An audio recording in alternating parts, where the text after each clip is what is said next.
Members of Parliament shot dead in Nairobi while in office. Welcome to Triple MTV. Kindly subscribe to the channel, comment, and do not forget to turn on the notification bell to receive more updates from your #1 online news channel. Now, the grisly truth you didn't know about Nairobi and how the 7 MPs have been shot dead in Nairobi while in office. Now, 7 members of parliament, of whom I am going to bring you this news shortly, have been shot dead in Nairobi while in office. Now, in the heart of Kenya's capital, beneath the booze of politics and power, lies a blood-stained truth that refuses to fade. 7 members of parliament have been brutally assassinated while still serving the people who elected them. These killings weren't the stuff of rumor mills or conspiracy theories. They were real, ruthless, and chillingly calculated. Each one of these tragic murders shook the nation to its core, leaving behind unanswered questions, grieving families, and a haunting sense of injustice. These were not ordinary deaths. These were cold-blooded executions of leaders carried out in broad daylight or shadowy alleys, sending a terrifying message that even the highest offices aren't safe. In this piece, I spotlight the confirmed documented cases, no speculation, no hearsay, just the hard, horrifying facts of how and why these lawmakers met their end in Nairobi, the city that was supposed to be their home of power, not their graveyard. Now, stay with me as I reveal the names, stories, and the disturbing truths behind each assassination. Now, some of the names that I have here with me are the assassinated Kenyan MPs since 1963 to 2025, the latest case where Charles Were Ongondo of Kasipul was assassinated on May 2025. Now, Pio Gamapinto, as you know him, in 1965, he was the member of parliament of Parklands, was assassinated, followed by Tom Mboya, MP Kisumu Town, who was also assassinated while being shot dead in Nairobi in the year 1968. J.M. Kariuki was also assassinated in 1975. He was the member of parliament for Nyandarua. We have Tony Ndilinge, who was assassinated in 2001, who was a member of parliament from Kilome. Mugabe Were in 2008 was shot dead in the heart of Kenya, Nairobi. He was the MP of Embakasi. Then we have George Mushai, 2015, a member of parliament of Kabete, was shot dead in Nairobi.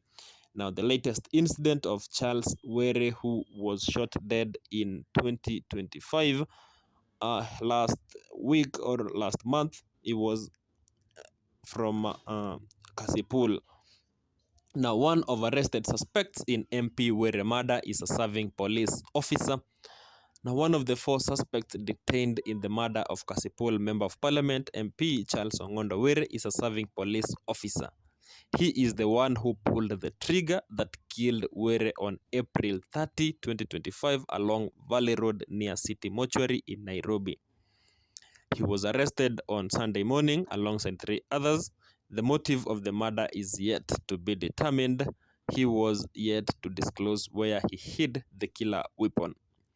Now, President William Ruto vowed to ensure that those involved in the assassination of Were will be brought to book. Speaking in Migori County on Sunday, Ruto vowed to use agencies to unmask the MP's killers, asserting that his government is committed to safeguard the lives of Kenyans. He said that lawlessness, violence cannot be part of our culture. We have a country to protect. Stability, peace, unity of the nation is a major ingredient in development and growing the economy. He also added that we will get them. They will not succeed. They will have nowhere to hide, and we will go after their collaborators until we ensure that such an incident does not happen again in the country. His assertion comes 4 days after MP Were was fatally shot at around 7:30 p.m. A total of 4 suspects were in custody over the murder of Were. They were arrested Sunday morning in a hideout in Dandora. Now, mtazamaji, this is what I am about to bring to you, how these assassinations have been occurring and who has been committing these murders. Now, the arrested suspects, some of the suspects arrested are members of organized criminal gangs such as the Mujahideen, which has been linked to armed robberies in the Eastlands area of Nairobi, including Eastleigh, said police spokesman Michael Mushiri said that. He said that the National Police Service investigators and the technical team are working tirelessly hard, leveraging their expertise to establish the motive behind the fatal shooting and to bring all those involved to justice. As a service, we urge the public to remain calm and refrain from speculating as our teams work diligently to ensure a thorough and impartial investigation is done. The team also recovered 3 motorcycles, including the one that was used in the escape from the scene of the murder. Also in custody are 2 cars, including one that was used as a getaway one.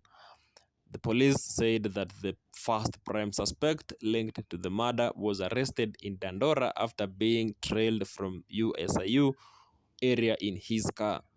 He later led the detectives to a hideout of his accomplice.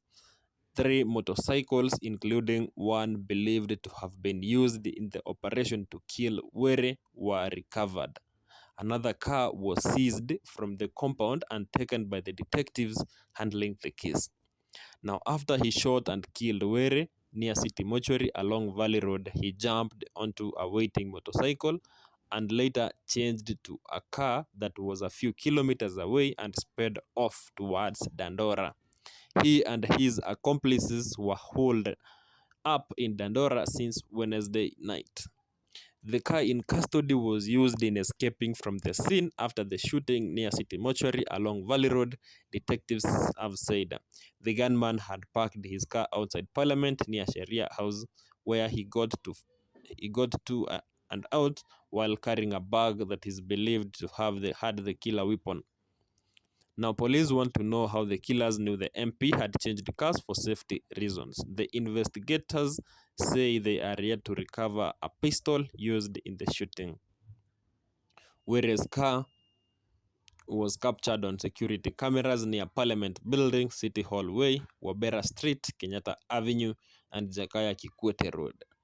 The team handling the case was talking to the suspects to surrender the killer weapon, state motive, accomplices, and other resources they used at some point. The main suspects have also been placed at all the routes that the MP used before he was shot on April 30, 2025. The gunman who pulled the trigger, killing Were at a traffic jam in Nairobi, wore a hood to hide his identity. The killer was captured near where Were stopped to make financial transactions on his way from Parliament Building. The man had a rider riding him from Parliament Building to City Hall, Wabera Street, Kenyatta Avenue, Jakaya Kikwete Road, and later to Valley Road, where the shooting happened on Wednesday, April 30, 2025 at about 7:30 p.m. They also had a car that they used in escaping. Detectives have said that the murder has caused concerns among many over safety in general, given it happened at the busy area at the capital of Kenya. Now, the CCTV footage shows face of suspect who allegedly shot Kasipul MP death. Kasipul Kabondo, member of parliament, Charles Were, who was fatally shot near City Mortuary. The detectives from the Directorate of Criminal Investigations acted swiftly, leading to the arrest of the prime suspect, man identified as Omar Shakur, was captured on multiple CCTV cameras trailing the MP. In a footage, he is seen carrying a sling bag, which investigators believe may have contained the firearm used in the killing. Now, the CCTV footage from Parliament reveals how Omar trailed MP Charles Were all the way to Wabera Street, where the MP's bodyguard had stopped to deposit money at an M-Pesa outlet. Omari was spotted at the scene, keeping a watchful eye on the MP's vehicle from a distance.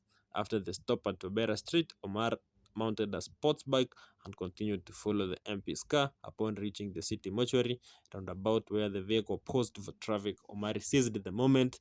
He dismounted the bike, approached the car, and shot the MP 4 times before fleeing the scene on the same motorcycle.